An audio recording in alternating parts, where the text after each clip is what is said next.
রমাদান মাস আসছে, এই মাসটা আমার গুনাহ মাফের একটা সুযোগ, আল্লাহর নৈকট্য পাওয়ার একটা মাধ্যম। এর চেয়ে শ্রেষ্ঠ কোনো মাস নাই। তাই বছরে যা করেছি এখন থেকে খাস তওবা করে আল্লাহর দিকে ফিরে আসা। আল্লাহ পাক তৌফিক দান করে দেন। আমরা দোয়া করি আল্লাহ পাক আমাদের সবাইকে সুস্থতার সাথে রমাদান মাসের রোজাগুলো রাখার তৌফিক দান করেন। প্রথম একটা প্রিপারেশন, যে আমি এই একটা মাস কিভাবে কাটাবো। আমার ঘুম, খাওয়া দাওয়া, পড়াশোনা, ইবাদত, জিকির আজগার, ব্যবসা, এগুলোর মধ্যে একটা সময়ের ব্যালেন্স করতে হবে। রমাদান মাস আসার আগেই সলফে সালেহিন তারা কি করতেন? তারা দুনিয়ার কাজগুলোকে কমিয়ে ফেলতেন। রমাদান মাস আসার আগেই চেষ্টা করা উচিত এক মাসের দুনিয়াবি যে ব্যস্ততা, এটাকে কমায় ফেলা। এর জন্যে যদি সম্ভব হয় বড় বড় বাজারগুলো আগে করে ফেলা উচিত, যাতে এক মাস আপনাকে দুনিয়াবি কাজের জন্য খুব বেশি ব্যস্ত হতে না হয়। রমাদান নষ্ট করে দেয় আমাদের দুনিয়াবি ব্যস্ততা, আর লাইলাতুল কদর নষ্ট করে দেয় মহিলারা। কিভাবে? শেষ দশকে বেশি বেশি ইবাদত করার কথা, শেষ দশকে আপনি দেখবেন মার্কেট ভর্তি মহিলা দিয়ে। তো এর জন্য আমরাও দায়ী, কারণ আমরা তাদের হাতে আমাদের উপার্জনগুলো তুলে দেই এবং শেষ দশকে তারা যা ইচ্ছা তাই করে মার্কেটে গিয়ে। তো এই জন্য রমাদান নিয়ে আমার যতগুলো চিন্তা বা লেকচার আছে, এর মধ্যে এটা একটা নতুন একটা বিষয় আমার মাথায় আসছে আলহামদুলিল্লাহ, যে রমাদান আসার আগেই দুনিয়াবি যত ব্যস্ততা এগুলো কমায় ফেলা উচিত।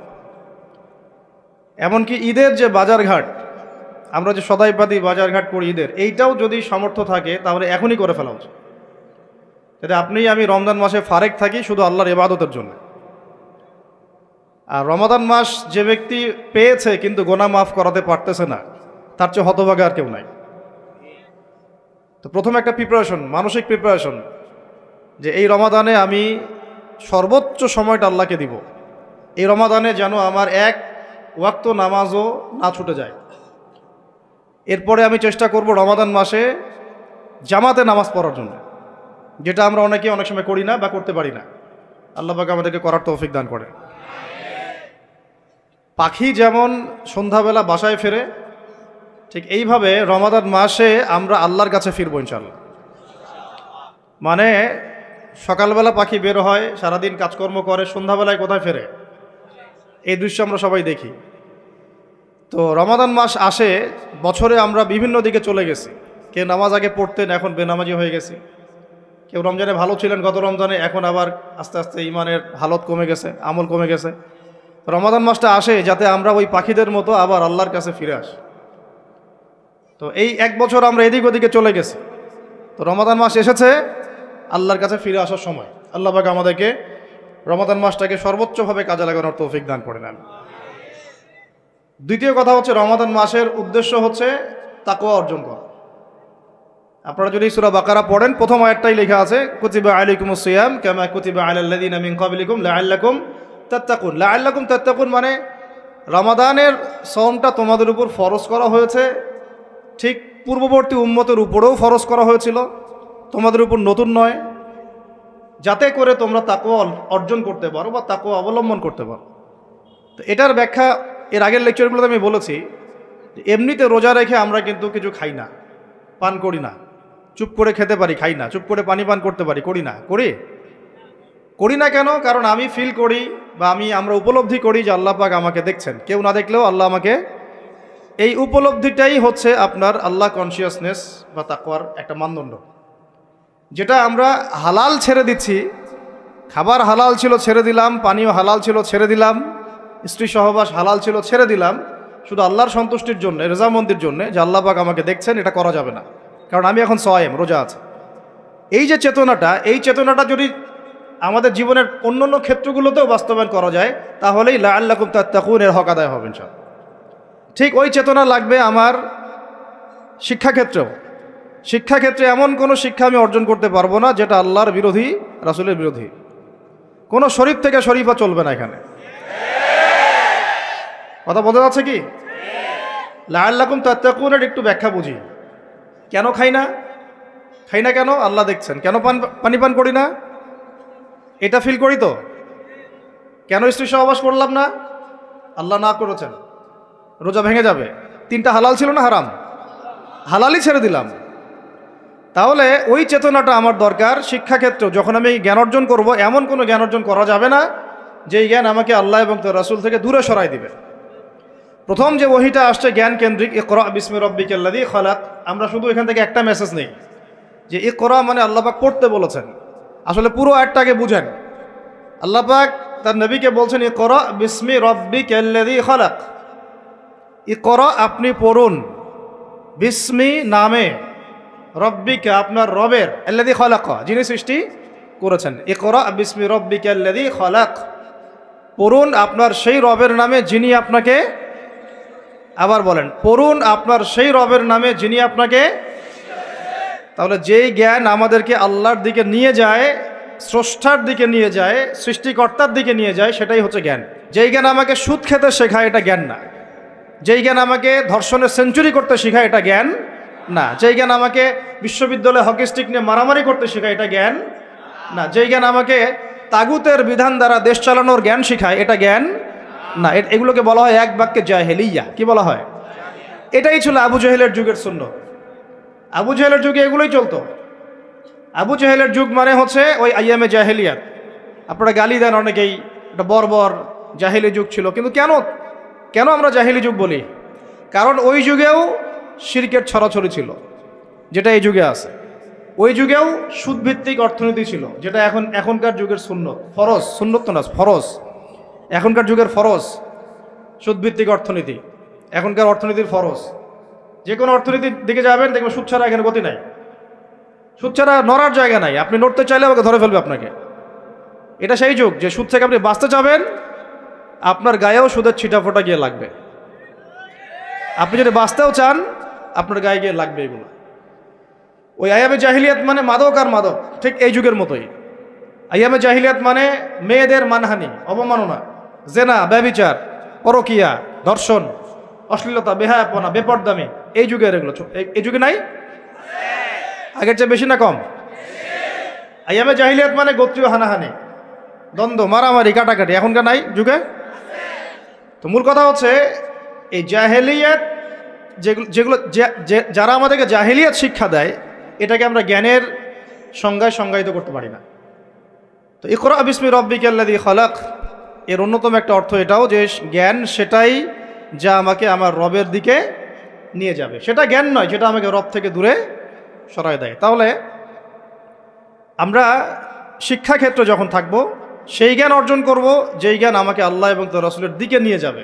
যেই জ্ঞানটাই আমাকে আল্লাহ এবং তার রাসূল থেকে দূরে সরাবে, এটার নাম জ্ঞান না, এটার নাম কি? জাহেলিয়াত, মূর্খতা। এখন এখানে অনেক কথা, সব কথা মাহফিলে বলা যায় না, লম্বা করা যায় না।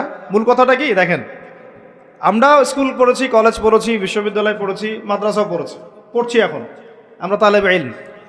এখন কথা হচ্ছে আমরা শরৎচন্দ্র, বঙ্কিমচন্দ্র সব পড়ে ফেলছি, ইংরেজি পড়ে শেষ করে ফেলছি, ফিজিক্স, কেমিস্ট্রি, বায়োলজি পড়ে শেষ করছি, ঠিক আছে? আমরা জিওপলিটিক্স, অর্থনীতি সব পড়ে শেষ করছি।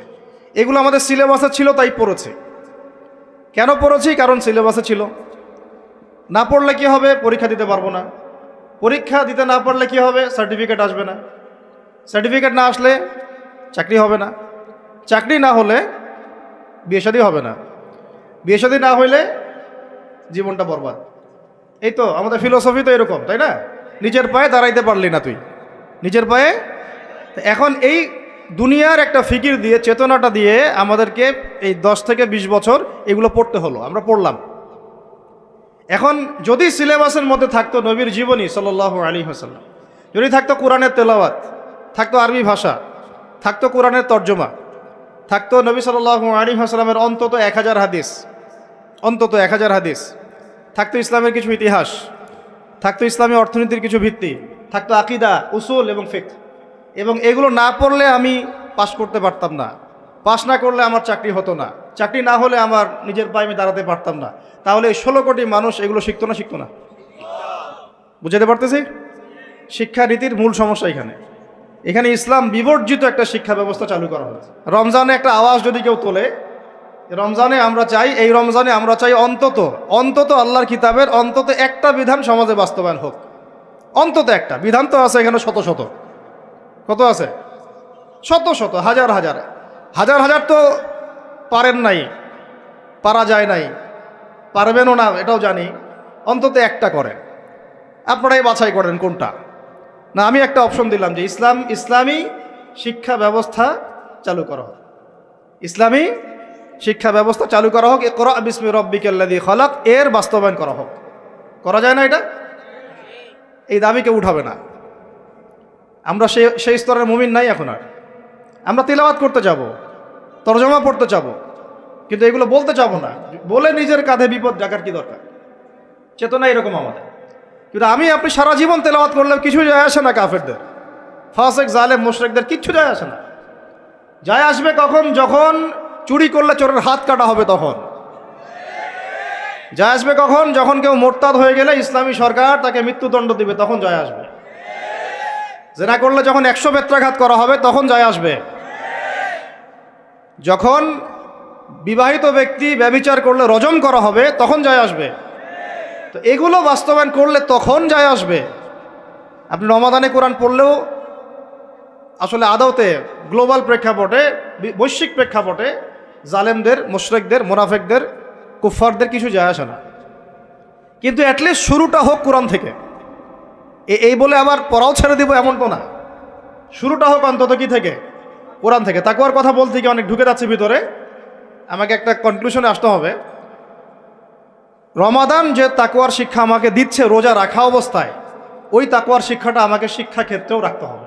এই কিতাবে আল্লাহ রাব্বুল আলামিন বলেছেন, যে ব্যক্তি সুদ খায় আর যে সুদ ছাড়ে না, সে যেন আল্লাহ এবং তার রাসূলের সাথে যুদ্ধ করছে। নাউযুবিল্লাহ। হাদিসের মধ্যে নবীজি বলছেন, যে ব্যক্তি 1 দিরহাম সুদ খাবে সে যেন 36 বার জেনা করলো। আর একবার জেনা করলে, এই কিতাবের মধ্যে আছে সূরা নূরের 2-3 নম্বর আয়াতে, 100টা লাঠি, 100 লাখ বেত্রাঘাত। 1 বছরের নির্বাসন একবার করলে। একবার করলে কি? যুবক যুবতীরা ভালো করে শোনেন, কারণ আপনাদের তো মানে উঠতি বয়স, পা পিছলা এখন বেশি। আল্লাহ রাব্বুল আলামিন এই কিতাবে বলেছেন সূরা নূরের মধ্যে, চোখ তো এমনি নিচু করো, তারপরেও যদি কেউ করে ফেলে, নাউযুবিল্লাহ, 100 বেত্রাঘাত জনসমক্ষে এবং 1 বছরের জন্য এই এলাকা থেকে বের করে দেওয়া। একবার করলে। কয়বার ভাই? আর নবীজি বলছেন যে 1 দিরহাম সুদ যে খায় সে 36 বার জেনা করলো। কোরআন এক জায়গায়, হাদিস এক জায়গায়, সমাজ এক জায়গায়, বিশ্ব রাষ্ট্র এক জায়গায়। এগুলো লা ইয়াজতামিআন, এগুলো কখনো ম্যাচ করে না। এখন কথা জাস্ট বলে দেই, কারণ আল্লাহর কাছে আমাদেরকে দায়মুক্ত হতে হবে, বা অ্যাটলিস্ট ওজোর পেশ করতে হবে যে আল্লাহ পাক আমরা বলেছি, শুনে নাই, মানুষ শুনে নাই, আমরা বলেছি। ওই হাদিসের কিতাবেই আছে, নবী সাল্লাল্লাহু আলাইহি ওয়াসাল্লাম বলেছেন, আপনারা সবাই হাদিসটা জানেন, আমি শুধু মনে করাই দিচ্ছি। আপনার নবী বলেছেন, মুহাম্মদ সাল্লাল্লাহু আলাইহি ওয়াসাল্লাম বলেন, সাল্লাল্লাহু আলাইহি ওয়াসাল্লাম, যে ব্যক্তি সুদ খায়, সুদের এই 70টা পাপের সবচেয়ে নিচের পাপ, সে যেন তার মাকে বিয়ে করলো। নাউযুবিল্লাহ, আস্তাগফিরুল্লাহ। হ্যাঁ, কখনো কি কল্পনা আসতে পারবে এটা আপনার? বলেন, আমার কথায় মাইন্ড করতেছেন? মানুষকে বুঝাইতে পারি না আমি, এটা আমাদের ব্যর্থতা, আমরা বুঝাইতে পারি না। কিভাবে বললে মানুষ বুঝবে, এটা আমাদেরও বুঝে আসতেছে না। চিন্তার জগতে চোখ বন্ধ করে কি কল্পনা করতে পারবেন যে আপনি আপনার মায়ের সাথে নাউযুবিল্লাহ সেই কাজ করতেছেন যা আপনি আপনার স্ত্রীর সাথে করেন? পারবেন? আর নবীজি বলছেন, আপনার নবী, যে ব্যক্তি সুদ খায়, সুদের পাপের 70টা শাখা আছে, তার সবচেয়ে নিচের শাখাটাই হচ্ছে এইটা। নাউযুবিল্লাহ। আমরা এই 90% মুসলমানের দেশ না এটা এখন, এটা বরং এখন 50% মুনাফিকের দেশ। আর 90% মুসলমান নাই। মানুষ কাদিয়ানি হইতে হইতে, খ্রিস্টান হইতে হইতে এখন 80%ও নেমে আসছে মুসলমানের হার। আপনারা হয়তো জানেনও না, কারণ এখানকার এলাকার মানুষ তো আপনারা বুঝবেন না।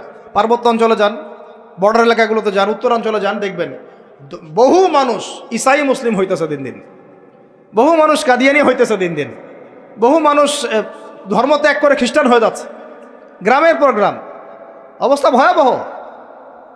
আর আমরা কি নিয়ে পড়ে আছি বলবো? ওই যে জোরে আমিন বলবেন না, আস্তে। হ্যাঁ, ওই যে আপনি পায়ে পা লাগাচ্ছেন কিভাবে, গোড়ালি মিলাবেন না কিনি আঙ্গুল মিলাবেন?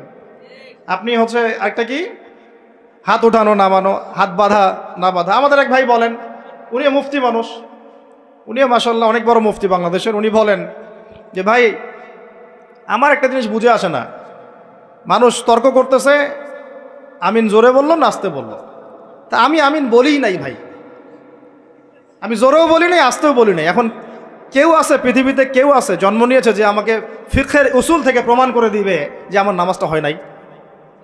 উস্তাদ বলেন আপনারা, ফিকহের উসুল থেকে কেউ প্রমাণ করে দিতে পারবে যে আমার নামাজটা হয় না? আমি কিন্তু আমিন বলিই নাই। আপনারা তর্ক করতেছেন কি নিয়ে, জোরে না আসতে নিয়ে?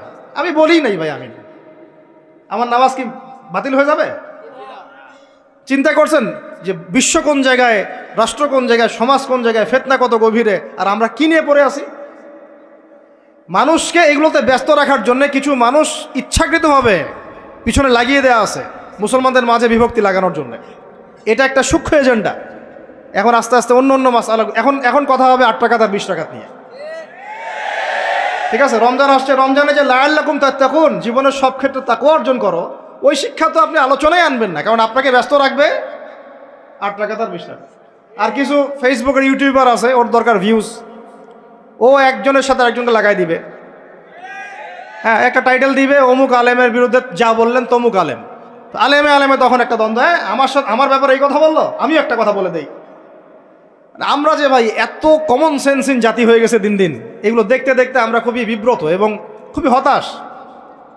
আল্লাহ রাব্বুল আলামিন আমাদেরকে বুঝ দান করেন, গভীর বুঝ দান করেন। আমি আল্লাহর ওয়াস্তে রোজা রেখে আমরা কেউ সুদ না খাই, রাজি আছেন তো ইনশাল্লাহ?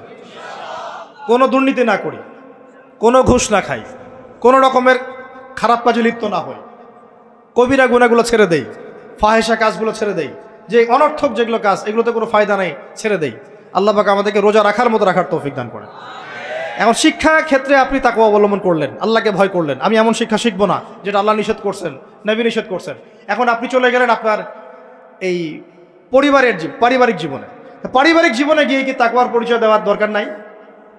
নাকি হলে নামাজ, রোজা, হজ, যাকাত আর তাসবিহ তাহলিলের মধ্যেই তাকওয়া, পরিবারের মধ্যে তাকওয়া থাকবে না? তাহলে আমাকে একটা উত্তর দেন যে আমার পরিবারে আমি বাবা, আমার ছেলে নামাজ কেমন করে পড়ে না, কিভাবে? এখানে তাকওয়া থাকলো না থাকলো না? আমার পরিবারে আমি কর্তা, আমার পরিবারের লোকজন নামাজ পড়ে না, তাহলে এটা কি তাকওয়ার পরিচয় হইল? আমার পরিবারে আমি তাহাজ্জুদ গুজার, আর নাউজুবিল্লাহ আমার বোন, আমার মেয়ে বেপর্দায় বাইরে চলে, তাকওয়ার পরিচয় হইল? আমার পরিবারে আমি কর্তা, নামাজ পড়ি, রোজা রাখি, মাশাআল্লাহ হজ করছি, আমি মাশাআল্লাহ জাকাতও দেই, ওমরাও করি বছর বছর, কিন্তু আমার পরিবারে হারাম টাকা ঢুকতেছে, এটা কি তাকওয়া হইল?